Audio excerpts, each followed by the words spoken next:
नमस्कार, शामियाना किचन्समध्ये आपल्या सर्वांचं खूप खूप मनापासून स्वागत आहे। आज आपण शामियाना किचन्समध्ये एकदम चविष्ट खुसखुशीत खमंग असे पालक भजी बनवतोय। चला तर मग रेसिपीला सुरुवात करूयात। पालक भजी बनवण्यासाठी सगळ्यात पहिले आपल्याला एक मोठं भांडं घ्यायचंय, जेणेकरून भज्यांचं बॅटर प्रॉपर तयार होतं। आपण इथे 2 मध्यम आकाराचे कांदे उभे पातळ चिरून घेतलेले आहेत। कांदे पातळ चिरायचे जेणेकरून भज्यांना एक वेगळा क्रिस्पीनेस येतो। त्याचबरोबरीने यामध्ये आपण अर्धा चमचा ओवा घालतोय। ओवा हाताच्या मदतीने चोळून घालायचा आहे। यानंतर यामध्ये अर्ध्या चमचापेक्षा कमी हिंग घालतोय, अर्धा चमचा हळदी पावडर आणि इथे आपण सुक्या लाल मिरच्या मिक्सरला जाडसर अशा वाटून घेतलेल्या आहेत।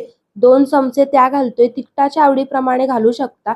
1 चमचा आलं लसणाची पेस्ट घालायची आहे।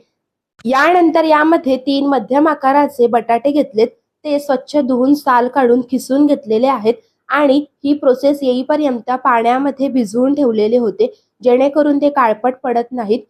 बटाटे यामध्ये घालायचे, त्याचबरोबरीने चवीनुसार मीठ घालायचे आणि आपण इथे पालक स्वच्छ धुवून एकदम बारीक अशी चिरून घेतलेली आहे। पालक निवडताना जर देठ कोवळं असेल तरच घ्या, नाही तर पानेच घ्यायची आहेत।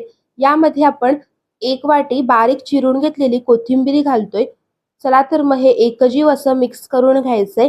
अलगद हाताने मिक्स करायचे, कारण पालकाचे तुकडे आपल्याला भज्यांमध्ये यायला हवे आणि प्रॉपर असं टेक्स्चर यायला हवं। सुरुवातीला कांदा चुरून घेतला तरीही चालेल। ज्या भांड्यामध्ये आपण भज्यांचं मिश्रण तयार केलंय ते भांडं खाली टेकन लावून अशा प्रकारे वाकडं करायचंय। मीठ घातल्यामुळे कांदा आणि पालकला पाणी सुटतं, त्यामुळे अशा प्रकारे टेकन लावायचे आणि इथे आपण एका वाटीच्या मापाने 2 वाट्या बेसन घालतोय आणि त्याच वाटीच्या मापाने अर्धी वाटीपेक्षा थोडं कमी असं तांदळाचं पीठ घालायचंय। तांदळाच्या पिठाचं मेजरमेंट थोडं कमीच ठेवायचंय आणि यामध्ये 1 चमचा जिरे घालायचे। एकजीव असं हे मिश्रण मिक्स करायचं आहे। भज्याच्या बॅटरची कन्सिस्टन्सी जास्त पातळ नाही आणि जास्त घट्ट देखील नाही। ज्या प्रकारे आपण भजी बनवतो त्याच प्रकारे बॅटरची कन्सिस्टन्सी असायला हवी। यानंतर यामध्ये 1 चमचा तेल घालायचे, त्याचबरोबरीने अर्ध्या चमच्यापेक्षा कमी खाण्याचा सोडा घालायचा।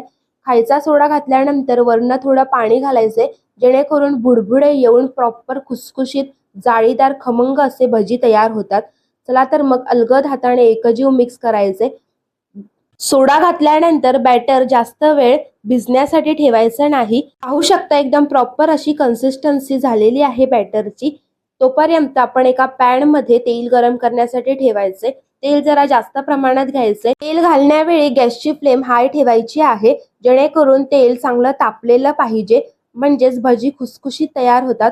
आणि भजी जेव्हा घालतील त्यावेळी गॅसची फ्लेम लो मीडियम ठेवायची आहे।